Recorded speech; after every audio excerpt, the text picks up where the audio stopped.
ఈరోజు మేము అమరావతి వచ్చామండి. అమరలింగేశ్వర స్వామిని దర్శనం చేసుకున్నాం. ఉసిరి చెట్టు కింద ఫ్రెండ్స్తో వచ్చి దీపాలు వెలిగించుకున్నామండి. అమరావతిలో అమరలింగేశ్వర స్వామిని దర్శించుకొని ఫ్రెండ్స్ అందరం కూర్చొని వెలిగించుకున్నామండి. అందరం కూర్చొని ఒత్తులు వెలిగించేసుకున్నామండి. స్వామి తండ్రి నాయన మాకు కోటి జన్మల పుణ్యబలం ప్రసాదించని ఆ దేవుని సన్నిధిలో కోరుకుంటూ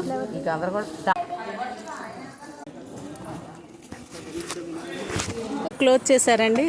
కృష్ణనదిలో స్నానం చేసినట్టు భావించి కొద్దిగా నీళ్లు నెత్తి మీద చల్లుకొని విధాల నీళ్ళు చల్లేసుకుంటున్నా అండి. గంగే యమునే జయ కృష్ణ గోదావరి నంద సింధు కావేరి జలేస్మి స్నానం కరిష్యామి ద్వాదశి పర్వదినే కృష్ణా నది సన్నిధౌ స్నానం కరిష్యామి. మా వాసవి సత్రంలో భోజనాలు చేసేస్తున్నామండి. దర్శనం ముగించుకొని బస్సు కోసం వెయిట్ చేస్తున్నాం అండి. అంతేనండి, ఎంతైనా శివుడు ఆజ్ఞలేంది చీమైన కొట్టుదని.